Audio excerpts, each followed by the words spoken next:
It's January 1st, and you're convinced this is your year. You've got the journal, the gym membership, the perfectly color-coded planner.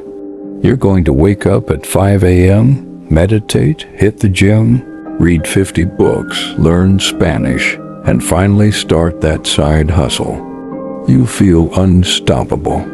Fast forward to February, and that gym membership is collecting dust. The journal has 3 entries. Spanish Duolingo keeps sending you passive-aggressive notifications. What happened? You're not lazy. You're not broken. You're just human, caught in what I call the New Year's syndrome, a predictable psychological pattern that traps millions of people every single January. It's the cycle of explosive optimism followed by quiet disappointment. And it happens for very specific reasons, rooted in how our brains actually work. Today, we're breaking down exactly why New Year's resolutions fail, what's happening in your brain during that initial hype, and more importantly, what you can actually do about it. If you're tired of the cycle and want practical psychology that cuts through the noise, hit that subscribe button. Let's get into it. 1. The fresh start effect. There's something almost magical about January 1st. It feels different than December 31st, even though technically it's just another Tuesday. Your past mistakes, your old habits, your previous failures, they all feel like they belong to last year's version of you. This isn't just poetic thinking. It's a well-documented psychological phenomenon called the fresh start effect. Researchers Hank and Dye, Catherine Milkman, and Jason Reese discovered that people are significantly more likely to pursue goals after temporal landmarks specific, dates that feel like new beginnings, New Year's, new months, birthdays, even Mondays. These dates create a mental boundary between your old self and your new self, and that boundary feels liberating. Here's what's happening in your mind. You're using time as a tool to psychologically distance yourself from your past imperfections. Old me didn't go to the gym, but New Year me absolutely will. It's like your brain is hitting the reset button on your identity, and suddenly change feels not just possible, but inevitable. The problem? This clean slate is an illusion. You're still the same person with the same brain, the same habits, and the same environment on January 1st as you were on December 31st. The date changed, but the underlying systems that govern your behavior didn't. That rush of possibility you feel isn't coming from actual transformation. It's coming from the story you're telling yourself about transformation. And that story feels incredible, which brings us to our next point. 2. The dopamine rush of planning. Let's talk about why browsing gym equipment on Amazon at midnight feels better than actually going to the gym at 6 a.m. When you sit down with your fresh notebook and start writing out your goals, something incredible happens in your brain. You visualize your future self-fitter, wealthier, more disciplined, more successful. You imagine how it will feel to finally be that person. And your brain, in its beautiful naivety, releases dopamine as if you've already achieved it. This is the planning high. It's the same neurochemical reward you'd get from actual accomplishment, except you're getting it just from thinking about accomplishment. Your brain doesn't clearly distinguish between vividly imagining success and actually achieving it, at least not in the moment. So you get the reward without doing any of the work. This is why goal setting feels so intoxicating. Buying the running shoes, creating the spreadsheet, announcing your intentions on social media, these activities trigger your reward system. You feel productive, you feel motivated, you feel like you're already changing. But here's the cruel irony. This dopamine hit can actually reduce your motivation to do the real work. Psychologist Gabrielle Oettingen's research shows that positive fantasizing about the future can make people less likely to achieve their goals. When you get the emotional payoff up front, your brain has less incentive to pursue the actual, much harder process of change. You've already gotten your hit. The planning phase is seductive because it offers all the pleasure of transformation with none of the discomfort. But eventually, reality arrives. And reality requires discipline, not dopamine. 3. The motivation-discipline gap. Here's the brutal truth. Motivation is a terrible long-term strategy.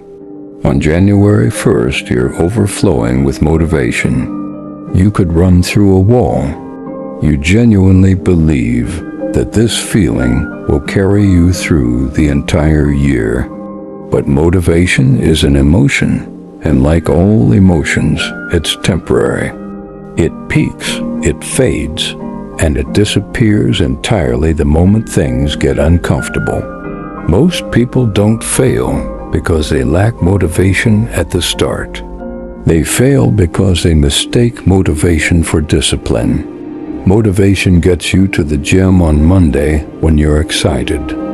Discipline gets you there on Thursday when it's raining, you're tired, your favorite show just dropped, and your bed feels like a warm hug. That's a completely different skill set. Psychologists call this the planning fallacy. We systematically overestimate our future willpower while underestimating the obstacles we'll face. When you're setting goals in your pajamas on New Year's Day, that 5 a.m. alarm sounds totally doable. You're not considering how you'll feel when it actually goes off in the dark on a cold February morning after a terrible night's sleep. You're also not accounting for life's friction.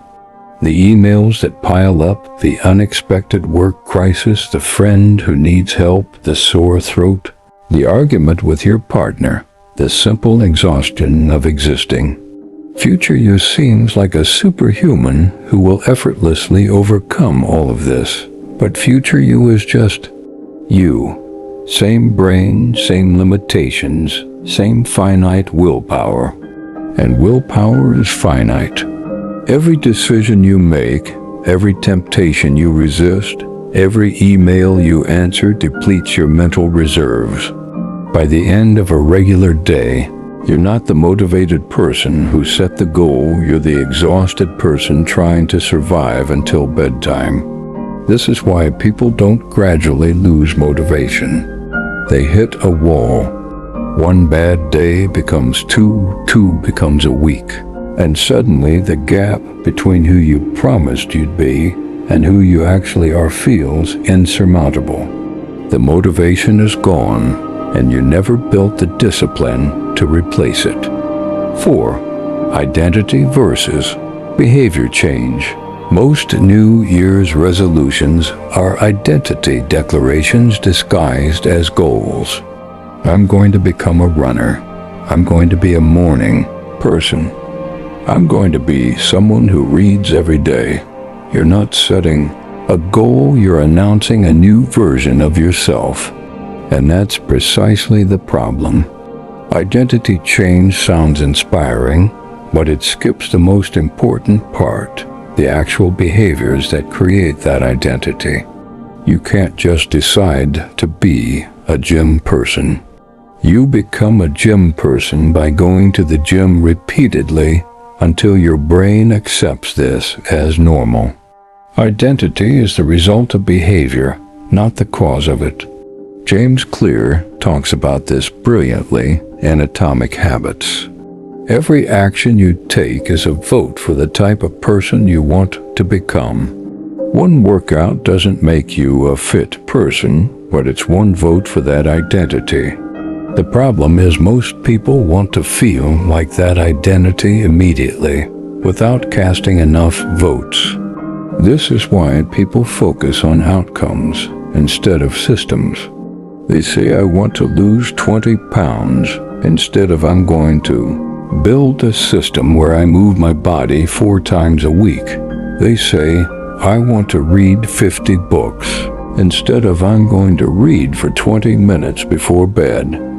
Outcomes feel more impressive. Systems feel boring and unglamorous. But here's what actually happens in real life. Outcome-focused goals create anxiety. Every day you don't see results, you feel like a failure. You check your weight obsessively. You count the books. You measure yourself against the fantasy version you created on January 1st, and you always fall short. Systems-focused behavior creates consistency. You don't worry about whether you've transformed yet. You just ask, did I do the thing today? Did I show up? That's it. No drama, no existential crisis, just a simple yes or no. The identity you want will emerge naturally from the behaviors you repeat. But most people never get there because they're so attached to being the new person immediately that they never do the boring work of becoming that person gradually. 5. The all-or-nothing collapse. It's January 15th. You've been perfect for 2 weeks, gym every morning, healthy meals, no missed days. Then life happens. You sleep through your alarm, or you get sick, or work explodes, and you miss a day. For most people, this is the beginning of the end. Here's what should happen. You miss one day, you shrug, and you go back the next day. It's a minor blip. But here's what actually happens. You miss one day, and suddenly the entire perfect streak is broken. The narrative you built, I'm someone who never misses, collapses. You feel like a failure. And if you're already a failure, what's the point of going back? Might as well wait until next Monday, or next month, or next year. This is the all-or-nothing collapse, and it's devastatingly common. Psychologists call it the what the hell effect. Once you've violated your own rule, your brain says, well, I've already ruined it, and you give yourself permission to completely abandon the goal. One missed workout becomes a month off. One cheat meal becomes a week of junk food. Why do we think this way? Because of how we framed the goal in the first place. Remember that January 1st version of you who was going to be perfect. You built an identity around flawless execution. No rest days, no mistakes, no room for being human. And when you inevitably fall short of that impossible standard, the whole thing feels fake. This binary thinking is reinforced by how we talk about success. We celebrate streaks, perfect months, unbroken chains. We don't celebrate the person who went to the gym 3 times one week, 0 times the next week, and 4 times the week after that. But that person is actually winning. They're not perfect, but they're consistent over time, which is the only thing that actually matters. The truth is, lasting change is never linear. It's messy. Some weeks you're on fire, some weeks you're just surviving. The people who actually transform aren't the ones who never mess up. They're the ones who mess up and come back anyway. They miss Monday and show up Tuesday without the dramatic internal narrative. Your goal shouldn't be perfection. It should be resilience. Not I'll never miss, but when I miss, I'll return. So here's where we are. You understand why January 1st feels so powerful, why planning feels so good, why motivation fades, why identity goals fail, and why one missed day becomes total abandonment. You understand the New Year syndrome, but understanding the problem doesn't automatically fix it. So what do you actually do differently? First, lower the bar. Seriously, your brain is terrible at predicting future motivation. So design goals that are almost embarrassingly easy. Not gym 5 days a week. Try put on gym clothes twice a week. Not read for an hour. Try read 1 page. Build the habit first, scale the intensity later. Consistency beats intensity every single time. Second, expect to fail and plan for it. Missing a day isn't a catastrophe, it's data. It tells you something about your system. Maybe your timing is wrong. Maybe the goal is too ambitious. Maybe you need more support. Treat it like a scientist, not a judge. Adjust and continue. Third, focus ruthlessly on behavior, not identity. Stop asking, "Am I a disciplined person?" and start asking, "Did I do the thing today?" The identity will catch up eventually, but only if you keep showing up when you don't feel like it. And finally, remember this. The people you admire, the ones who seem to have it all together, aren't operating on some secret reserve of willpower you don't have. They've just accepted that discipline is boring, progress is slow, and most days feel unremarkable. They're not motivated, they're committed. And commitment looks a lot less inspiring than motivation, but it's the only thing that actually works. You don't need a new year to change. You need a sustainable system and the humility to keep going when it's not exciting anymore. If this resonated with you, subscribe for more psychology that actually helps.